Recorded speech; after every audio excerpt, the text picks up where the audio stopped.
Off the ice, some men seem to be getting more attention for their upper lip than their athletic ability.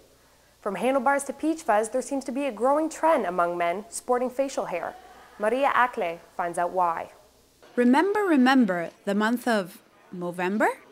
At least it won't be easy to forget with mustaches like these. Movember is an international competition to raise money and awareness for prostate cancer. This month, Canada led the way, raising almost $16 million. Last Friday night, there was an event held at the Garrison Ale House downtown.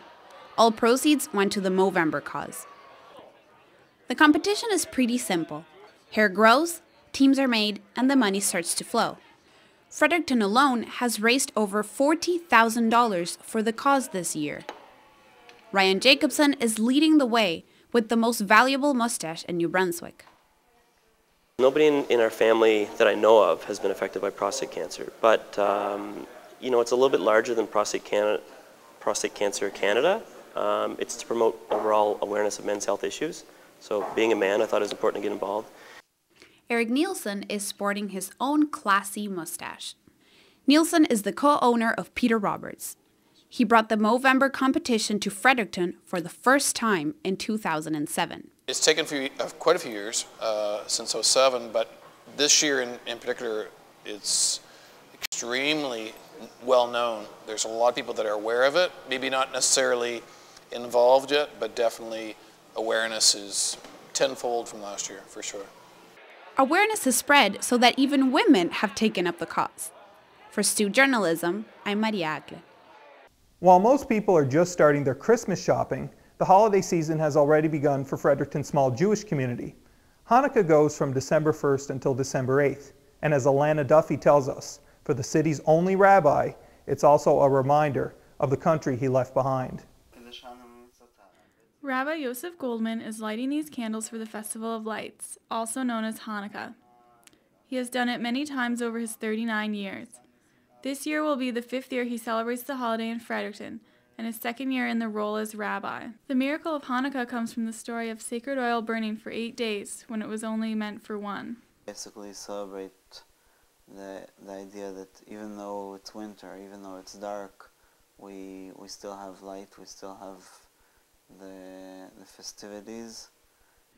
Rabbi Goldman was born in Toronto, but moved to Israel when he was 4 years old. He says it was a dream come true for his parents to live in a land of their own. While most of his family are still back in Israel, Rabbi Goldman now leads Fredericton Synagogue. He's the organizer for this year's Hanukkah party. We have a party usually on Sunday because that's the day that everybody has off. And on the Saturday we're not allowed to light the candles, so we would light them before. And when Saturday goes out, which is after the stars come out on Saturday night, that's when we would light them. The Fredericton Jewish community has 68 families, many of whom have their roots in the city going back to the 19th century. Many came to Canada from European countries to escape persecution. Many of the members, including the rabbi, travel to Israel to celebrate Jewish holidays. Although Rabbi Goldman is thousands of miles away from Israel, he still understands the importance of celebrating Hanukkah with family and friends right here in Fredericton. For Stu Journalism, I'm Alana Duffy. The season of giving is good news for some. The students at the New Brunswick College of Craft and Design are at their busiest. After months of preparations, they will be showcasing their work for the first time. Shane McGee reports. Lindsay Farrell smooths down the edges of her latest piece of work, just hours before her school's annual craft fair. She is a third-year student at the Craft and Design College here in Fredericton. The 24-year-old from Minto, New Brunswick, specializes in jewelry and metal arts. Lindsay is one of 26 students who showcased her work at the fair. Other students showcased their work in pottery, textiles, and fashion. Lindsay has been preparing for this show for almost 3 months. This is the senior students' chance to show their work, get class credit, and make a little money. This piece was made from sterling silver and amethyst. It cost $250. On this night, the spotlight is on her as community members check out the work. It's a great feeling. It's a huge adrenaline rush. I feel great pride when I show my work. I feel great pride when I sell my work. It makes me excited. It makes me inspired to keep working and keep going at what I want to do, since I want to make this my career. Each piece of jewelry takes roughly 6 to 8 hours of work, if there are no mistakes. Students generally make about 30 pieces for the show, which adds up to 240 hours of work for the jewelry alone. She says the work is worth it though, because it gives her a stronger foothold in the community. Participated in other craft shows with previous jewelry that I have made, but I've never made in Fredericton, so it's a really great opportunity to sell to this area, so I can kind of get an idea of the market and what sells here. The students will head to Halifax in April, where they will get the chance to show their work to wholesale buyers. For Stu Journalism, I'm Shane McGee. Capes, wands, and lightning bolt scars seem to be everywhere, as Harry Potter fans gathered at movie theaters worldwide to catch Harry Potter and the Deathly Hallows Part 1. Jennifer Bishop catches up with some Frederictonians waiting for the midnight showing of the latest movie. Harry Potter is a series of 7 books written by J.K. Rowling that have been made into movies. Sleepy-eyed children were among the hundreds of people waiting to see the 7th movie in this series. Some people had been waiting in line as early as 10 a.m. Victoria Clowater, a UNB Renaissance College student, was anxious for the premiere.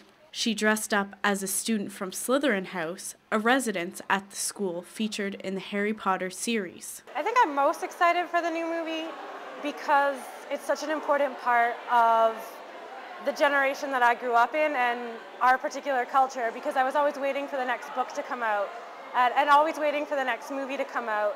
And so, you know, it's the second last one, and it's really significant in that regard. In the first weekend, the movie made more than $125 million. It is the 6th largest movie premiere weekend to date. The largest opening weekend for a movie premiere was The Dark Knight, released in July of 2008. The movie made over $158 million. Manager of Empire Theatres in Fredericton, Dave Kilburn, says that those who come out to the midnight shows are some of the biggest fans. Everybody just really lives this story, so it's really nice to see them come out. We've seen older people, we've seen younger people come out in full uniform, so it's really good to see. Showings of Harry Potter and the Deathly Hallows Part 1 will show a minimum of 5 times a day until the Christmas holidays. For Stu Journalism, I'm Jen Bishop. Well, that's it for this edition of Stu Basement Tapes. We'll see you all in 2011. Happy holidays. Our cheeks are nice and rosy and comfy and cozy our way. We're snuggled up together like 2 birds of a feather would be. Let's take that road before us and sing a chorus or 2. Come on, it's lovely weather for a sleigh ride together with you. Sleigh ride together with you.